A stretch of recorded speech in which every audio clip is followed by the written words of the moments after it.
Meeting notes are one of the most common things that you'll do within Coda, and they seem simple at first, but they're actually really hard to get right. I've looked at countless of client stocks over the years in Coda, and I've seen meeting notes done just in these crazy ways. So today I'm going to show you the right way to do Coda meeting notes. First, let's look at these wrong ways. This is what I see so often. I come into people's documents and I see what I call the forever scroll, right? There's notes that go down forever by dates, and people collapse them under these headers. One thing about this is it is nice, right? It's collapsible headers, so it kind of hides that, and you could put kind of an infinite amount of stuff here, and you're gonna be good to go. But problems with this one, it's really manual. The next time you come here, you have to come and you have to type in the date, January 11th, 2023. You can't, after that, you even have to do this. You have to turn it into regular text so that it goes under that. So let's go to text.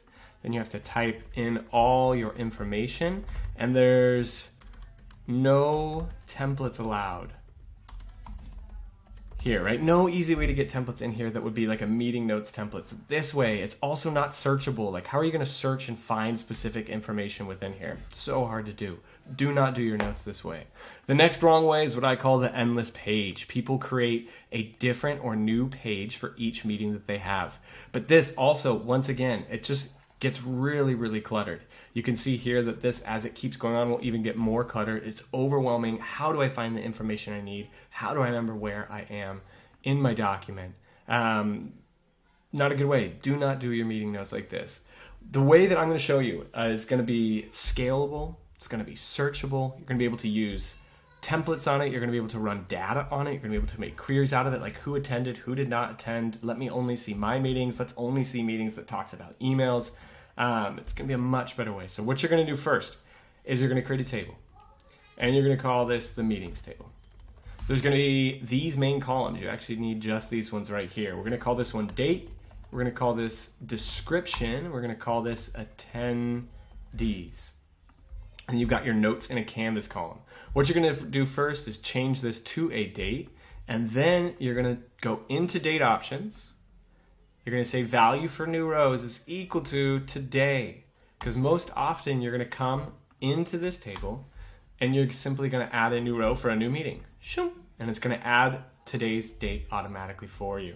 Then you're going to get a description. So maybe that description, this meeting is going to be about building a better Coda meeting table. And the attendees is going to be a people. So you can talk about who was at this. We're going to take it to its options. We're going to turn off. I always turn these off. We don't want to notify people when they're added here. It's just clutter notifications. So I always come there and turn things off. You also want to ensure that you can select multiple people. And then I also like displaying the avatar. Great, we're good to go. Let's do a couple more things to make this right. This is normally where you're going to be taking your meetings, right? Attendees, let's search these people. That's who's here. But we want to make this look a little nicer for ourselves. So I'm going to actually hide these things here. Add meeting notes below. Boom, done. Right, so now in here, you can use these meeting notes. There's also, what you're going to want to do is for your notes, you're going to want to set a template. Just how we did a new value for rows here, you're going to want to set a new value for your notes. So I actually created one already. But I'm going to show you how to create one from scratch. Let's just call this meeting notes template. And we'll talk about this being a goal. Boom. Meeting goal. We'll say goal of meeting. We're going to add a little line break here, dashed line separator. And then we'll say H2 notes, right? And now we can use this as our meeting note template. So when I go to my meeting notes, I'm going to head here, Canvas options, value for new rows. It's going to search for us. And I'm going to go here, again, all my endless pages. It just clutters up your doc everywhere. Don't do the endless pages.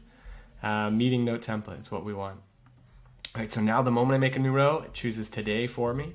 And if I go and I open this row up, it's going to have this template already here. So I can say the goal, the description of this meeting is to make a sweet Coda doc. its attendees were these people, and the goal of my meeting is to decide on the type of doc. Awesome. So that, I think, is the best way to take notes within Coda, because as this grows, again, it's scalable. All you do is that every single time. You can sort these if you want. You can set the order so that the date is actually descending and it's at the top, right? So it always shows up as new ones. You can set buttons that automatically set your attendees. You can search it, right? Let's go ahead and search for Coda. It's going to come up with those too. Easily search your meetings. You can build graphs out of this. You can run notifications off this. There's so much more you can do. I've built a bit more advanced one here, and if you want this template, you can get it at the link in the comments. But let's look at this one, what we've done here as well. You can see that on this meeting table, you can populate action items. Watch, I'm going to take these action items from in here. Notice, first of all, how that button opened this up in a large meeting section. It's taking these action items, contact a Webflow freelancer. Make sure that our logos and colors are aligned with brand, right? Pop them here. If I go out of here, I can just populate those. Boom, and they instantly become accessible to us as a list, right? So if I'm in a meeting and I say I want to make a cheeseburger and it's to plan out a cheeseburger, I'm going to go ahead and I'm going to say that I have an action item of buy lettuce, an action item of buy bread, and then we'll say these are some more notes. So notice how these pieces right here are pulling out dynamically from here. I can then even go and populate those action items. So again, this is just to demonstrate why this method of taking notes is way better, because it's far more flexible and you can use this to suit your style or your company's style of working. But if you have any questions, leave them in the comments, or if you want this template, grab it in the link in the comments below.